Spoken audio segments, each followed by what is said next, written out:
Están estimados amigos de este canal YouTube. La corrupción es sin duda un problema sustantivo que tenemos que abordar integralmente, seriamente y sin demagogia.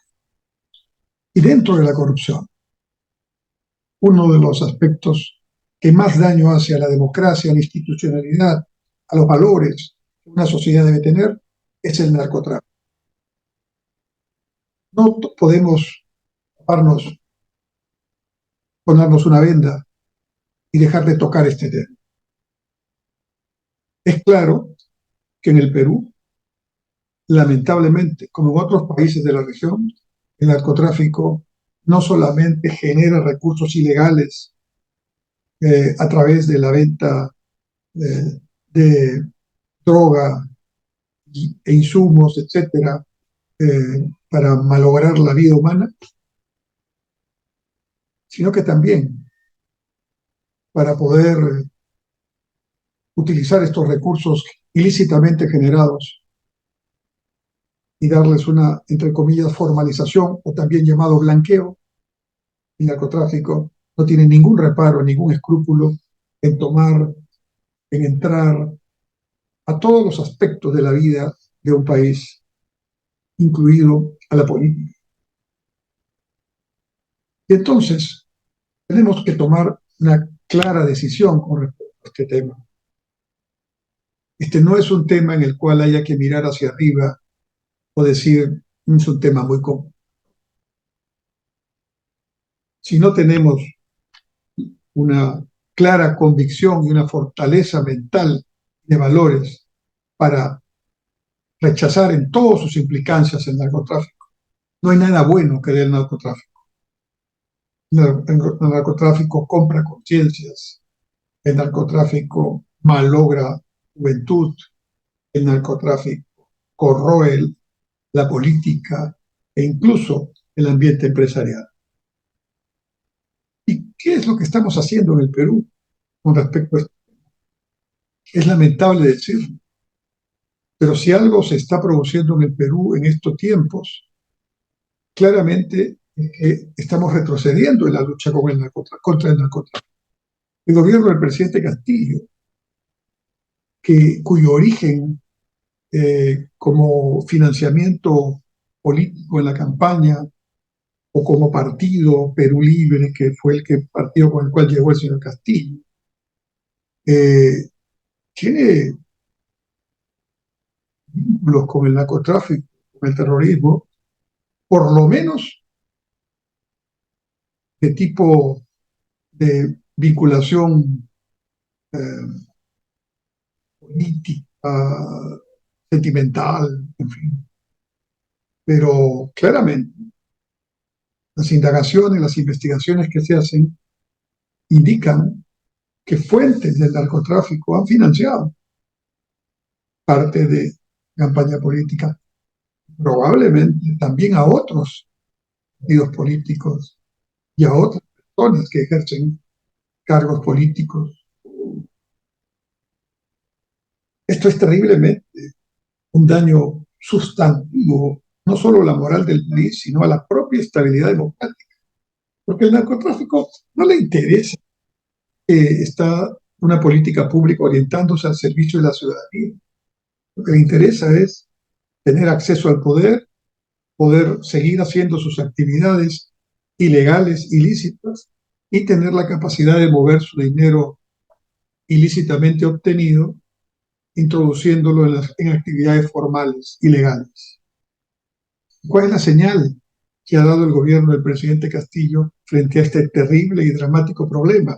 Mucho más teniendo en cuenta que hay investigaciones que vincularían a importantes personajes del gobierno y del parlamento de estos partidos que apoyan al presidente Castillo, que habrían estado por lo menos vinculados políticamente a estas actividades ilícitas o a Sendero Luminoso, y que ahora pues están en cargos de elección, es cierto, públicos importantes.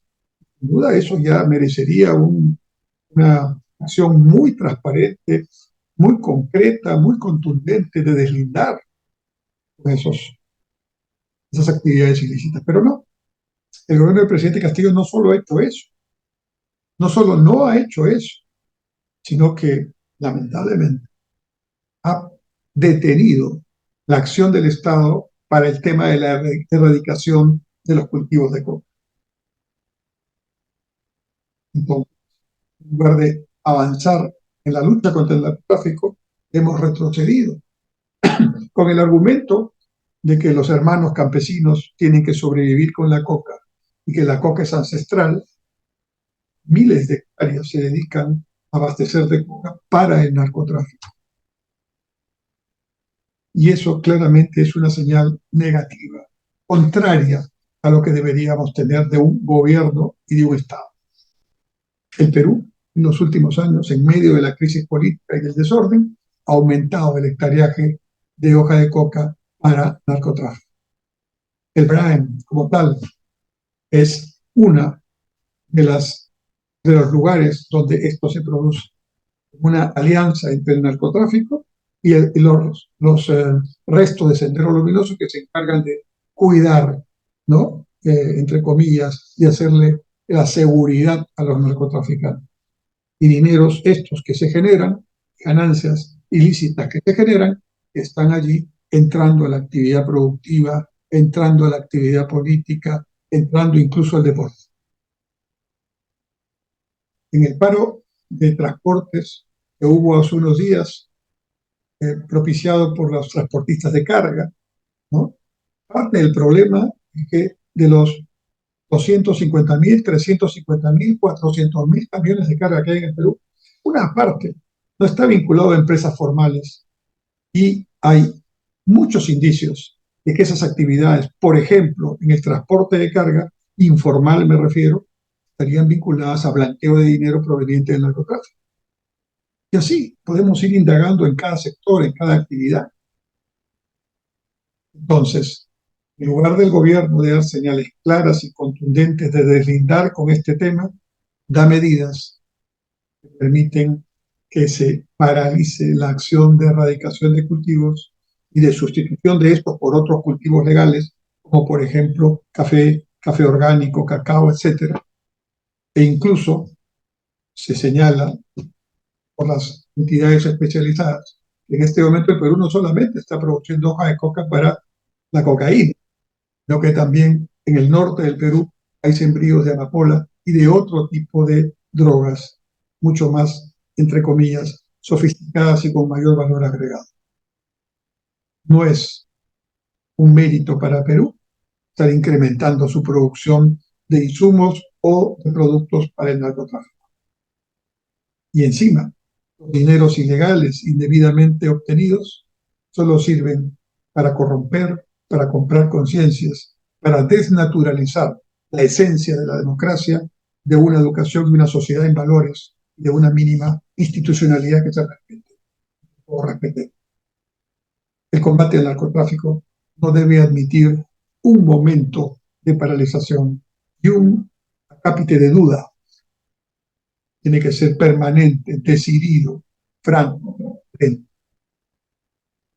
Y el Estado es el primero que debe dar el ejemplo, y el gobierno en particular.